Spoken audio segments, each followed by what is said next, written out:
Alright guys, I'm here today to do a review of my Tikka T3. I got my Tikka T3 about probably a year ago, and what I wanted to do was dedicate this to just a pretty much rabbit and sort of fox hunting rifle, mainly for fox hunting over here in Australia. So what I did is I got this one, as you see, if I can put it here. I actually got the barrel cut down and a muzzle brake put on. This is the T3, Tikka T3 Hunter in 223 Remington. As you see, I've always liked the Tikkas. They're always really smooth.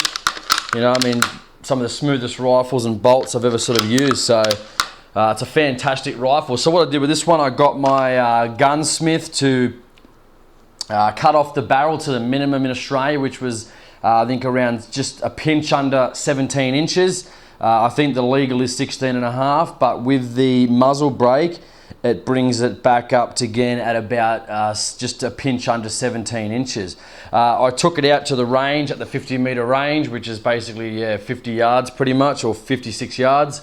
Just the indoor range to actually test it out, and it does shoot really well so far. I haven't seen any change in the grouping so far, but when I get out to say 100 yards or 200 yards, then I'm going to definitely, you know, be interested and actually see what the difference in groupings are. As I said, it's pretty, you know, obviously it's gotten a lot louder since I put the muzzle brake on. I was actually at the range a couple of days ago, and I had like my drink.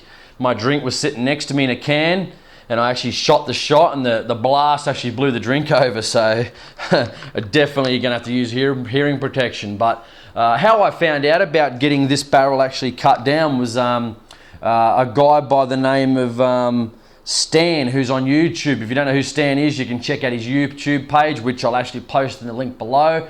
I think his name is BG Bamboo. He's got heaps of hunting videos about coyotes and all that sort of stuff. And he actually had a Tikka T3 in 243 that he actually cut down and was shooting coyotes at like 200, 300, 400 yards. So, you know, mainly for me, it was maneuverability, you know, to be able to, you know, I mean, look how short that is. I'll just, as I said, it's clear, no problem. I'm just going to bolt it up, you know, safety's on. I mean, if you have to look at that, you know, it's just amazing. It's just, you know, you can just, you know, if you needed to, bang, you know, easily, you know.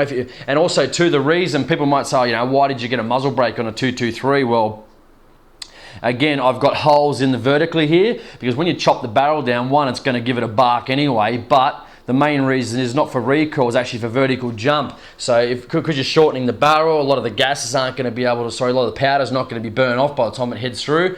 So, you know, you're probably going to get a lot of vertical jump. So by putting a brake on that's got some vertical holes, it's basically, yeah, the recoil is next to nothing right now. It's like a 22 long rifle, and it basically has got zero recoil. So, and basically doesn't jump at all now. I mean, obviously, again, I'm using it with hearing protection, so there's not going to be an issue.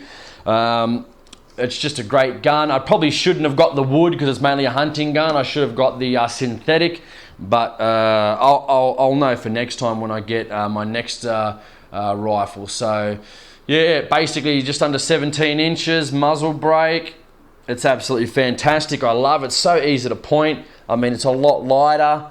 I mean, you can't really go wrong here. I mean, if you're going to take something, I mean, if you're going to be shooting it, maybe, you know, 500-600 yards, you know, you're probably not going to use this gun. But most of the shots I take when I call in foxes with my Fox Pro are within 150 yards, 150 meters, whatever. So, you know, I don't really need this shooting 400 to 600 meters. I mean, if I want to go out there and have a little bit of fun, do some long range rabbit shooting, then, you know, that's fine. I might use something just a little bit, you know, a little bit less weight. You know, right now I was running 55 grain Federal V-Shocks in it, which is shooting really well. I've tried the Remington AccuTips also as well. They shoot not too bad. And also the Federal make them, but the American Eagle 50 grain hollow points, which shoot really well, but you often get the odd flyer that really just screws up the group totally. So that's my Tikka T3 Hunter cut down just a pinch under 17 inches with a muzzle brake. So if you guys are thinking about it, I'm going to post more videos when I'm at the range actually shooting this. I was going to take my video to the range the other day at the 50-yard range, but I left it at home. So when I get out to my long range, my 100 and 200-yard range, I'll actually get some video of how it's shooting. So yeah, definitely cost me about $350 to cut the barrel down from my gunsmith in Australia, which I think is pretty reasonable. Redfield 3x9x40 scope, made by Leopold. You know, they bought Redfield, or they make them. So, and you got the Tikka, which has got the Seiko barrel, so made by Seiko. So you can't really go wrong there, and it's just a fantastic gun. So I can't wait to get out and take some foxes with it. So if you're thinking about it, send me some messages. You can also check us out on Australia Now. We have our new podcast as well. If you go on Facebook and go on the Australian Hunting Podcast, we've got 2 episodes up right now where we interview some guys in regards to predator hunting and fox hunting. Also, too, you can go and subscribe to the Australian Hunting Podcast on iTunes as well. So check them out, have a listen. We're going to have some ones coming up in a couple of weeks. In regards to more podcasts and more information, especially getting into the Australian hunting. I'm trying to tee up a few politicians that I want to interview, and also some Australian hunting experts as well. So check it out, Tikka T3 Hunter 223, muzzle brake 17 inches. See you guys around next time.